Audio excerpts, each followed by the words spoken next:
그 다음으로 써야 될 것은 기획의도인데요. 이 기획의도 파트를 많은 작가님들께서 어려워하시는 것 같아요. 저 역시 그랬습니다. 초반에는 대체 뭘 써야 될지 모르겠고 재밌게 써서 돈 많이 벌고 싶습니다. 이렇게 끝내고 싶지만 그렇지 않잖아요. 그래서 제가 생각했을 때 기획의도라는 건 자기소개서입니다. 우리 회사 왜 다니나요? 돈 벌려고 다니죠. 근데 내 회사 자기소개서에 돈 벌고 싶습니다 이렇게 쓰진 않잖아요. 그러니까 최대한 좋게 좋게 내 작품이 이렇게 재밌고 이렇게 기깔나고 이렇게 많은 돈을 벌 것 같다는 점을 어필해서 써주시면 됩니다. 저 같은 경우에는 개인적으로 제가 선택한 키워드가 주는 맛을 최대한 어필하는 편이에요. 예를 들어 복수물을 제가 선택했다 그러면 내 작품은 이렇게 매화매화 사이다가 터지고 아주 체계적으로 복수를 해나갈 것이며 여기에서 많은 독자들한테 카타르시스를 줄 것이다 이런 식으로 키워드를 살려서 작성하는 편입니다. 그러니 웹소설에서 키워드가 얼마나 중요한 건지 여러분 아시겠죠? 자, 그 다음으로 등장인물을 써줘야 하는데요. 등장인물 같은 경우 저는 첫 번째 주인공, 두 번째 주조연, 그리고 세 번째로 악역까지 써주는 편입니다. 먼저 주인공의 경우 모든 웹소설은 주인공 시점으로 진행됩니다. 1인칭인 작품도 있고 3인칭인 작품도 있지만 어쨌거나 거의 모든 웹소설은 주인공 시점으로 전개가 돼요. 그만큼 주인공이 다 해먹고 주인공이 가장 중요한 장르가 웹소설이라고 생각하시면 됩니다. 그러니 최대한 주인공을 강조해 주셔야 돼요. 내 작품은 조연이 좀 매력적인데요? 아니면 내 작품은 악역이 진짜 매력적인데요? 라고 하셔도 주인공을 강조해서 써주셔야 합니다. 그래서 저 같은 경우에는 주인공의 이름을 써주고 제가 설정한 나이를 써주고 그 옆에 주인공을 설명할 수 있는 한 단어를 써주는 편입니다. 그리고 그 아래로는 자세한 주인공의 성격이나 작품의 행적이나 외모에 대한 묘사 이런 것을 해주는데 분량도 약간 고민되실 것 같아요. 저 같은 경우에는 한 서너 단락 정도로 주인공을 써주는 편입니다. 그리고 여주를 먼저 써야 할지 남주를 먼저 써야 할지 고민되시는 분들도 있을 것 같은데요. 이거는 내 작품이 어떤 주인공을 강조하고 있는지를 생각해서 써주시면 됩니다. 예를 들어 내 작품은 남주가 진짜 멋있고 모든 스토리가 남주를 돋보이게 하는 위주로 흘러간다 라고 하시면 남주를 먼저 적어주시면 되고, 아니 내 작품의 여주는 주체적이고 주도적이고 내 작품 여주인공이 모든 스토리를 이끌어간다 하시면 여주를 먼저 적어주시면 돼요. 그래서 저 같은 경우에는 항상 여주가 제일 먼저 나오는 편이고요. 그래서 저는 여주를 먼저 써주고 그 다음에 남주도 마찬가지로 써주는데 로맨스 판타지 혹은 로맨스가 들어가는 장르의 경우 여주만큼이나 중요한 게 남주라고들 많이 이야기를 해요.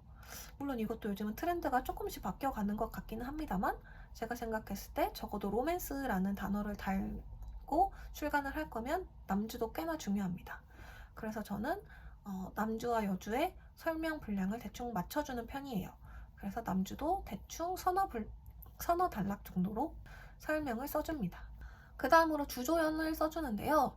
예를 들면 여주의 가장 친밀한 조력자나 친구나 혹은 서브 남주가 있다면 서브 남주를 써주시면 되고, 주조연의 경우에는 주인공의 한 절반 정도, 한두 단락 정도로 설명을 마무리합니다. 그렇게 길게 쓰실 필요는 없어요. 심사 담당자들도 다 직장인들이잖아요. 그렇기 때문에 조금씩 다들 낡고 지쳐 있습니다. 그래서 이분들이 심사를 하는 과정에서 써야 하는 시간과 노력을 최대한 줄여주시는 게 좋아요. 그래서 정말 중요한 파트, 정말 내 작품에서 매력적인 파트가 아닌 부분은 전부 과감하게 생략해 주시면 됩니다. 마지막으로 저는 악역도 써주는데요. 왜 소설의 재미는 갈등의 재미다 라는 말도 있잖아요. 갈등을 유발하는 게 보통은 다 악역이기 때문에 저는 악역에 대한 설명도 한두 단락 정도로 간단하게 써주는 편입니다. 그 다음은 기승전결입니다. 기승전결의 경우 전체 분량을 적당히 조절해 주시는 게 좋아요. 장편이더라 하더라도 아까 말씀드린 것처럼 심사 담당자들은 모두 조금씩 낡고 지쳐있는 직장인들이기 때문에 내가 10페이지씩 시놉시스를 써서 보낸다고 해도 큰 소용이 없거나 오히려 마이너스입니다. 저 같은 경우에 기승전결은 짧으면 한 페이지, 길어봤자 한 2페이지 내로 마무리를 하려고 하는 것 같아요. 그러니 전체 분량은 적당히 써주시는 게 좋고요. 각 파트별 분량 역시 저는 비슷하게 맞추는 편입니다. 장편 소설의 경우 사실 기부분은 짧고 승부분이 엄청 길고 그 다음에 전결이 나오게 되는데요. 그럼 승부분이 훨씬 길어야 하지 않나요? 하실 수도 있는데 심사용 시놉시스에서는 그냥 기승전결의 각 파트 분량을 비슷하게 맞춰주시는 편이 좋을 것 같습니다. 저 같은 경우는 심사 넣는 시놉시스에서는 항상 그렇게 썼던 것 같고요. 그리고 모든 줄거리는 아까 말했다시피 주인공 시점에서 써주셔야 합니다.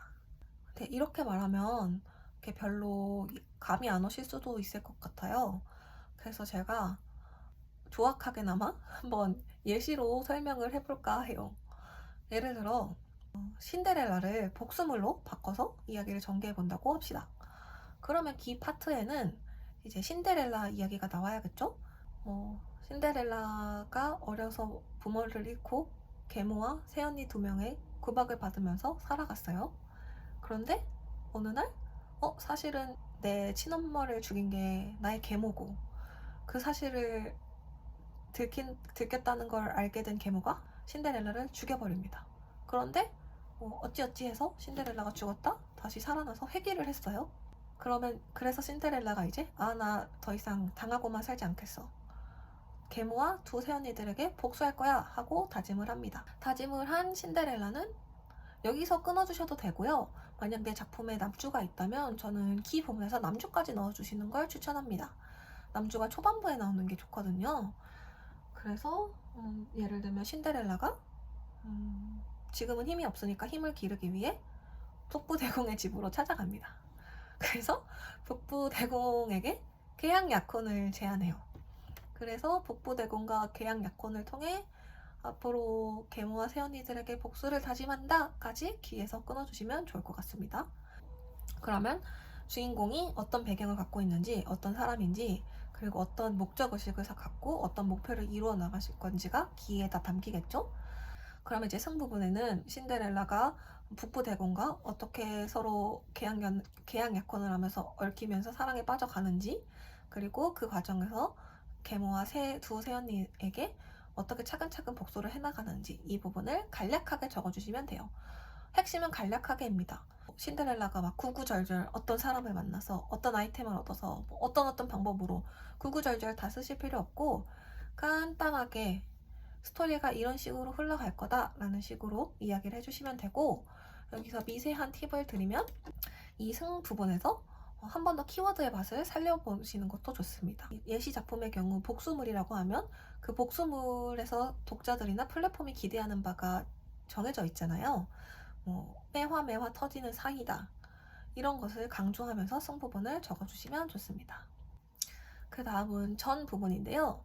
거의 모든 스토리는 결말을 맞기 전에 주인공이 아주 심각한 위기를 맞게 됩니다. 그래서 이 부분은 주인공이 어떤 위기를 맞게 되는지를 써주시면 되는데요. 예를 들어 신데렐라가 북부대공과의 사랑도 쟁취하고 결국에는 계모와 새언니들에게 복수도 성공했어요. 그런데 딱 모든 게 행복하게 마무리될 것만 같았던 그때 알고 보니 죽은 줄 알았던 2번째 새언니가 찾아와서 신데렐라를 독극물이 든 사과를 줘서 죽이려고 합니다. 그래서 신데렐라가 그걸 먹고 죽을 위기에 빠져버려요. 이렇게 쓰시면 안 되긴 한데, 그런데 그때 바로 북부대공이 어찌어찌 해독법을 찾아와서 혹은 해결법을 찾아와서 아주 극적으로 신데렐라를 구해냅니다. 이렇게 아주 심각한 위기와 그거의 극복 방법을 전 부분에 써주시면 되고요. 그러면 이제 마지막으로 결 부분입니다. 이 부분은 그렇게 해서 살아난 신데렐라가 둘째 새언니도 깔끔하게 죽여버리고 목을 베어버리고 북부대공과도 결혼해서 행복하게 잘 살았습니다 라고 써주시면 돼요. 이 부분은 무조건 꽉 채운 해피엔딩으로 적어주셔야 합니다. 웹소설은 장편 소설이잖아요. 그러면 독자들의 입장에선 그 긴 소설을 주인공의 입장에 따라가면서 이 신데렐라가 복수를 성공하고 행복해지기를 바라면서 쭉 따라왔는데 갑자기 완결 부분에서 신데렐라가 뭐 독이 든 사과를 먹고 죽어버려. 그럼 얼마나 섭섭하고 허무하겠어요? 게다가 그 웹소설은 서브컬처고 또 스낵컬처라고 하잖아요. 그러니까 웹소설 결말에서 막 심오한 주제, 철학적 주제, 삶에 대한 질문을 던지고 배드 엔딩, 새드 엔딩으로 독자들의 마음에 평생 남겠어. 이런 욕심을 다 버리시고 무조건 꽉 채운 해피엔딩으로 쓰셔야 합니다. 사랑 이야기가 있다면 이루어져야 하고요. 결혼까지 해야 하고요. 뭐 위기에 빠졌던 나라도 평화로워지고 주인공은 돈도 벌고 명예도 회복하고 가문도 다시 얻고 뭐 아무튼 무조건 꽉 채운 해피엔딩으로 쓰셔야 합니다. 그렇게 하면 긴 시놉시스가 완결이 되겠죠. 자, 이렇게 해서 시놉시스를 쓰는 방법이 마무리되었는데요. 제가 혹시 설명하면서 놓친 부분이 있거나 아직 해결되지 않은 질문 사항들이 있다면 댓글로 남겨주세요. 제가 댓글로 답변을 드리거나 혹은 좀 길어질 것 같다, 따로 영상을 찍으면 좋겠다 하는 부분은 다음 영상으로 한번 찾아와 보도록 하겠습니다. 시놉시스 작성법이 여러분들께 조금이나마 도움이 됐으면 좋겠고요. 그 밖에 뭐 다른 웹소설 관련 질문들이나 프리랜서 생활 관련 질문들이 있다면 편하게 댓글 남겨주세요. 제가 다음에 또 좀 남을 돕고 싶다.